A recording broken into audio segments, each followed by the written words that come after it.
بسم الله السلام عليكم ورحمة الله وبركاته كم جرت رب ليانكي نجاك أبدو جرتو الحمد لله بقى نجان جراتن أراكنو مرق وجتشو الأفسني قودو إن شاء الله يا رب جده أكو مرقتان كان سانا كلها فولي داكو تجنجل تشاجرا كل سولاف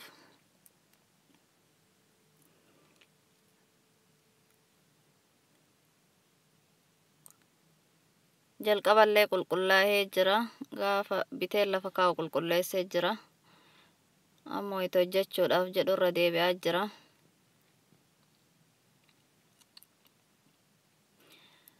asitti ammoo akkuma argitan kana maxabashaa abiddarra godhee jira xiqqoo qajeela sirritti inni uwwisu egardaa kun na jalaa gubata xiqqoo tokko bichaa uwwise arcee kanarratti uwwisa jechuudha.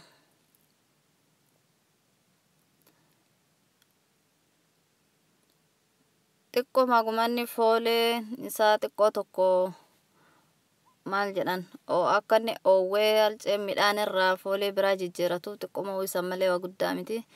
Distiis kun akkuma argitan ibiddarra godhee bishaan danfee jira ka marqatti marqinu okkoteen keennas kanuma soogidda xiqqoo tokkotti godhee jira. Eegas booda zayitii xiqqootti godha. Zayitii irraa dhiisanillee homaa miti garuu yoo itti godhan akka zayitii distii hundeen isaa ittiin qabanni godha guddaa miti xiqqoo tokko bichaatti godha.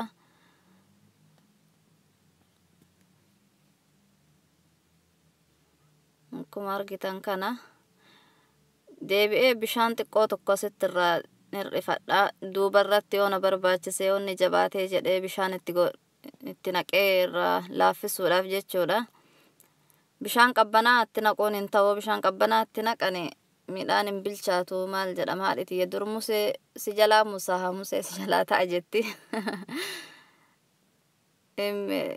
bareedu garaa nama qaba dheedhii ta'e ono akkuma argaa jirtan suutaan harka tokkoon choosaa harka tokkoon ammoo daakuutti naqataa jira. Inshaallah akkuma argitanii wajjin marqanna yoo rabbi jedhe suutaan daakuuf bishaan wal seensisa.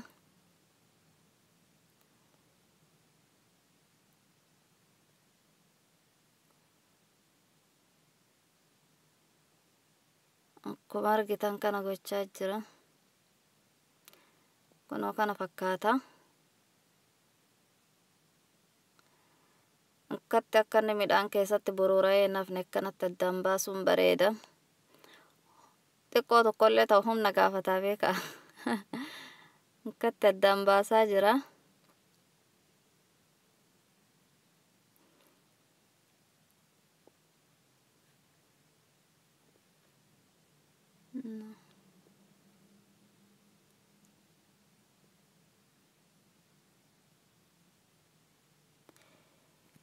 Daakuun isaa ammoo garbuu fi xiqqoo tokko qamadii itti dabalee jira. Harka irra caalaan garbuudha qamadii xiqqoo tokkotti dabalee jira. Bishaan reef irraa hirrifadhe kunoo ammatti naqee walitti qadaade akka itti bilchaatu ibidda ammoo irraa xiqqeessa. Haa irra yoo godhe distiin na jalaa gubata ibidda loo irra kaa'ee akka suutanni bilchaatu godha inshaallah. Kunoo kana fakkaata. Bishaanis keessaa kunoo danfee akka inni jiru hin argitanii. Bishaan kanaa fi marqa suuta wal seensisa akka inni wal qabatee tokko ta'utti akkuma argitan kanatti.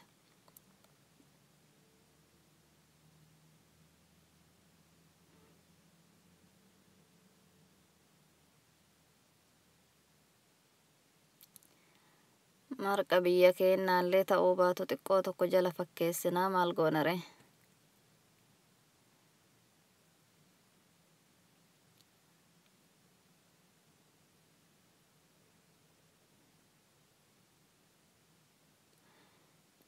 Jidduudhaan taree isin agarsiisaa jira malee amma xiqqoo daqiiqaa 3-4 itti deebi'anii akkana godhuun bareeda akkas gochaa jira. Anammoo jidduudhaa fuudhee isin agarsiisaa jira. Kun akkuma argitan qoriin keenyas kana fakkaataa qorima biyya tanaati. Tanuma qabnaa saanaa qopheeffadhee jira. Reef dhadhaa xiqqoo keessa godhee oofina keessatti uwwisee keessa isaa dibee jira. dhadhaan kun firiijii keessaa bahee xiqqoo hin jabaata isaaniitti hin dibamu waan ta'eef amma isinuma agarsiisuudhaaf xiqqoo tokko kunuus asitti akkana godhee keessa dibee hoo isinii dibame akkanuma dibuu dandeettan garuu xiqqoo tokko akka inni saanaa qajeela keessa dibamuuf oovina keessa godhee keessatti oowwisee jira kan isinuma agarsiisuufi kunoo marqa keennaallee suuta suutaan asitti baafachaa jirra.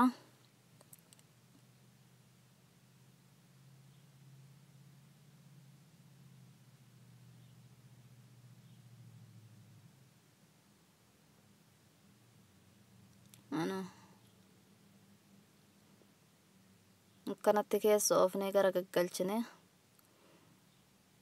akka inni qabata isaaniidha kanaan wal fakkaatee san qabatee gadi ba'u goona.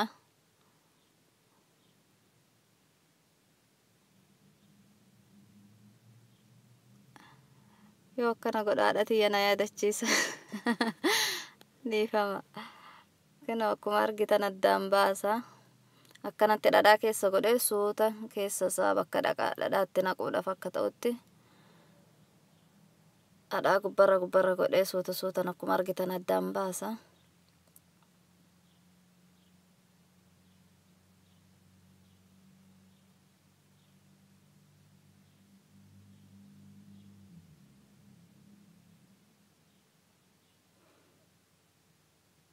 Xiqqoo sa'aatii fudhatee bilchaatuu qaba beekamoo marqii yoo akkas hin ta'in garaa nama qaba sirriitti bilchaatuu qaba ibiddi jalaa xiqqaate. Akkuma argitan barbaree guddaallee hin jaalladhu xiqqaa tokkotti godhee jira. Nagaa isin akkuma isin ga'u akka itti barbaaddanitti itti godhattani. Maashaallah. Nyaadhu nama godha haa nyaannu.